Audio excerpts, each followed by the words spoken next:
Hello gamers, I hope you all are having a wonderful time. This is DJ here with a few game updates as well as news about recently released and upcoming games. Just a quick disclaimer, I'm only covering games that are interesting to me as I can't possibly cover each and every game that gets released or gets an update. Regardless, if you feel that I should be covering any particular game in my future videos, please do let me know in the comments. Thank you so much for tuning in with me today. Let's get started.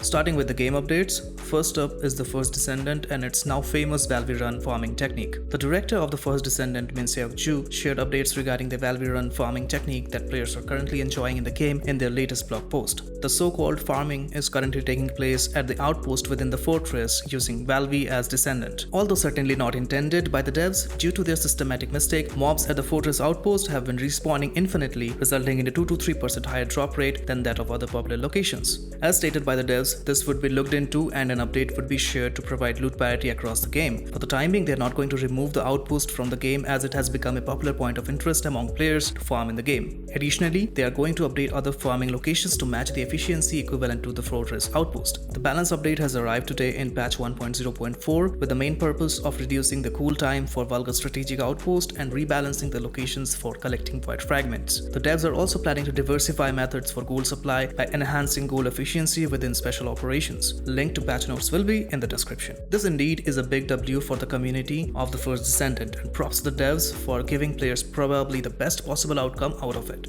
A quick side note, I will be streaming the First Descendant over the weekend and will be trying to finish the campaign. So if you're interested, then please make sure to subscribe and turn on the notification so that you are notified when I go live. Next up is No Man's Sky. Last week, No Man's Sky released their biggest update of this year so far, called the World's Part 1. This comes as update 5.0, transforming the No Man's Sky universe into a richer, wilder, more varied, and immersive place featuring huge leaps in water and cloud visuals, increased planetary diversity, new gameplay features, and much more. In this update, we'll have new expedition, new worlds to explore, enhanced volumetric clouds, revamped water system, which brings realistic wave formations and foam generation along with dramatic reflections and beautifully lit surface details. Different bodies of water in planets will now react distinctly to weather changes. Storms on planet surfaces will look more exhilarating than ever with new ambient effects and atmospheric fog combined with wind-responsive particle effects. There are way more updates in this patch than I can possibly cover in this short video, so I'll leave the patch notes link in the description. Next is the finals. For all my fellow final contestants, the previous update 3.5.0 released on July 18, 2024 has introduced a couple of important bug fixes. Fixes have been applied for Xbox players and all platforms are now on the same build to re-enable crossplay and content update for Xbox. In terms of performance issues, one of the bug causing players to be stuck in an infinite loading screen has been resolved. Another bug that caused players to unable to properly cancel ranked matches has also been resolved.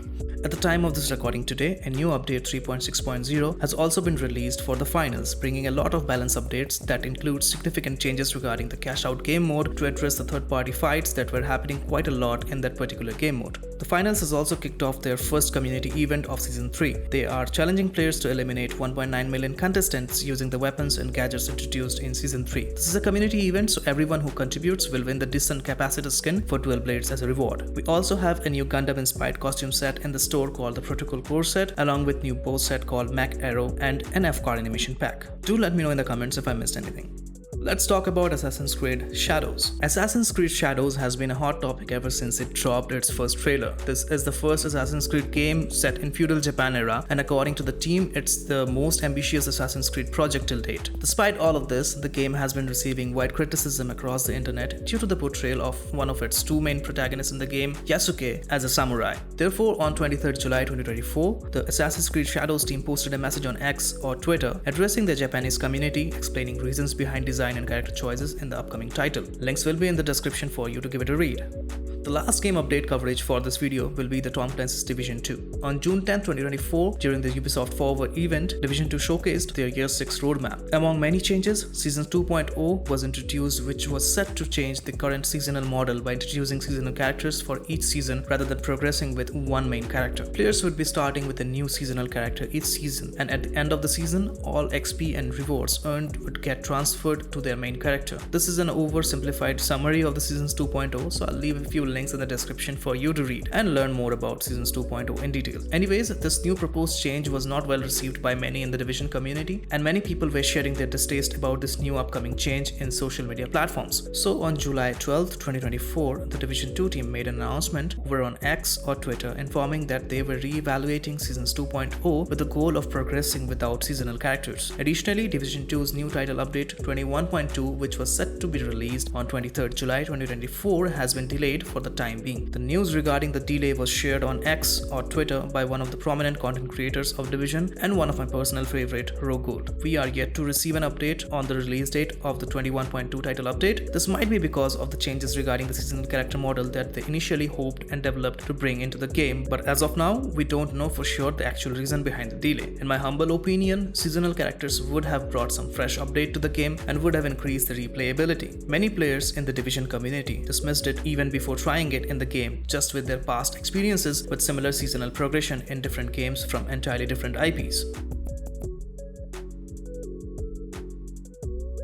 Let's move to new game releases, where first we have Flintlock: The Siege of Dawn, an action RPG developed by A44 Games and published by Kepler Interactive. It was released on PlayStation 5, PC and Xbox Series X and S on July 18, 2024 with mixed reviews from critics. Although stated as an RPG, the game borrows certain elements from other Souls-like games. It is currently sitting at mostly positive with 75% positive reviews on Steam. Player count is currently at 171 at the time of this recording, with the highest number of player count reaching up to 648 over on Steam. Please note that this is not representative of the actual number of players playing the game, as the game is released over multiple platforms, and on PC it's available on Steam, Epic Games and Xbox Game Pass. So total number of players are going to be somewhat more than what we are seeing on Steam. Moving on to the next game release, we have Nobody Wants to Die, a science fiction crime thriller developed by Critical Hit Games. It was released for PlayStation 5, PC, Xbox Series X and S on July 17, 2024 with positive reviews from critics. The game is mostly narrative driven, and you will be playing the part of a detective trying to solve a murder mystery in the dystopian world of New York in 2329. Although short in its total game time, the story and visuals of this game have been widely appreciated by the critics. The game is currently sitting at very positive with 88% positive reviews on Steam. Player count is currently at 297 at the time of this recording, with the highest number of player count is reaching up to 1310 over on Steam.